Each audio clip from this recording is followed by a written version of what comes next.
Hey guys, what's up? My name is Maddie and I'm an online health and fitness coach who loves getting women away from the fad dieting world and losing weight the healthy and sustainable way.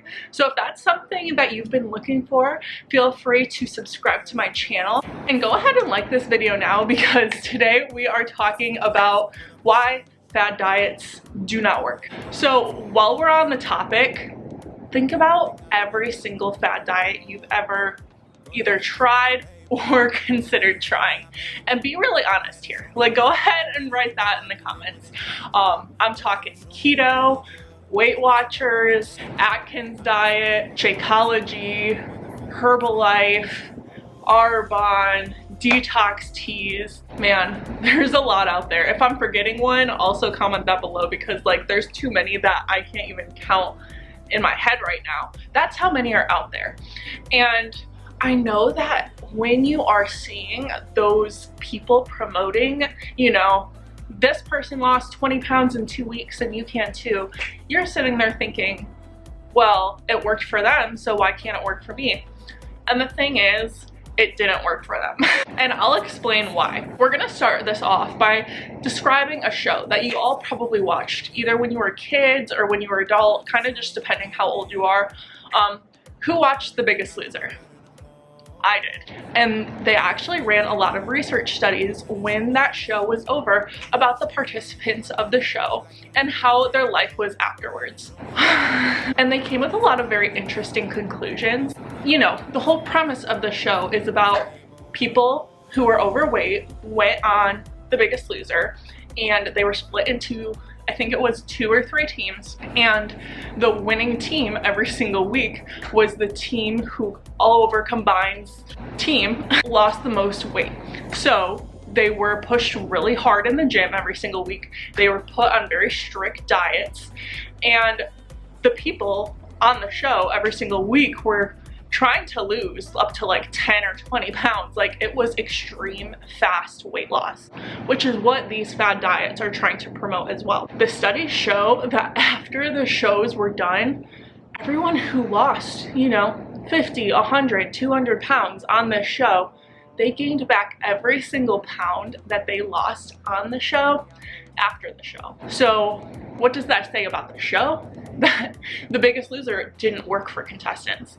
But that is also a direct correlation to how the dieting industry works, right? Because if you take a look at every single diet, they are all doing the exact same ways, packaged in different packages. When you look at keto, what is it promoting? Cutting out carbs.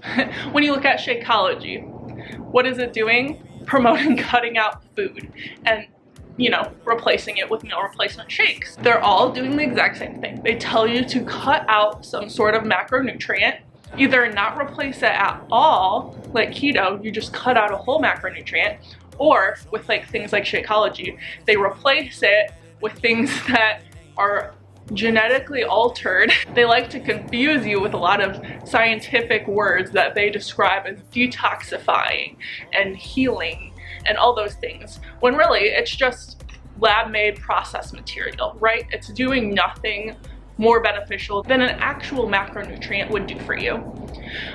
But essentially, by cutting those things out, it's putting you in a caloric deficit. That is all every single diet is doing. It is cutting out a macronutrient and it's putting you in a caloric deficit. And that is why so many people lose weight so fast. Every single diet is a little bit different with what it is cutting out. But for example, with keto, when you are cutting out carbs, carbs are glycogen, right? 1 gram of glycogen stores 3 grams of water inside your body. So when you're cutting that out, you're cutting out water.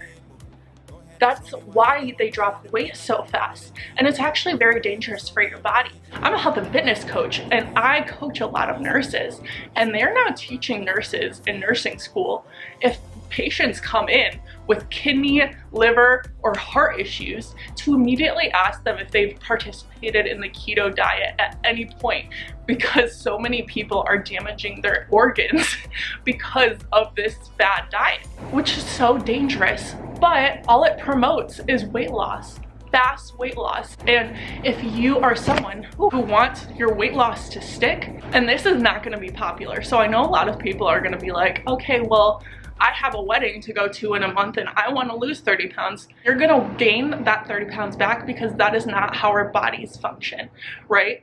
A healthy and sustainable weight loss should be anywhere between a half a pound to 2 pounds on average lost per week. That is it.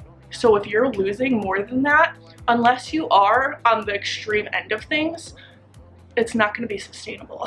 And I'm very sorry to be the one to break that to you. But also, when you're in an extreme calorie deficit, if it is below your BMR, your body's metabolism is going to adapt to that, and you're going to stall out on your progress so much faster, and you're actually going to end up having to reverse diet in order to get your body's metabolism back to where it was. And it also affects your hormones. And so fad diets just aren't the move, man. They're a big X. No, no, no. If you are someone who is going on the internet and you're researching how to lose weight, and the first thing that pops up is a fad diet, please don't listen to it, because I can guarantee you that weight that you lose on that diet, you're just gonna gain it all back within the next 5 years. And that is the only way that you know if your weight loss is sustainable, is if you've lost that weight and you've kept that weight off for the next 5 years, unless you've gained actual muscle by going in strength training and stuff like that. That's a whole different story. I wanted to give you guys a little bit of the scientific reasoning behind why fad diets suck so much, because I know you guys hear it all the time, but you might not understand why. And of course you wouldn't, because it's not your job, right? It's our job to teach you. And the health and fitness industry, in my opinion, has done a really terrible job at the education behind the whys.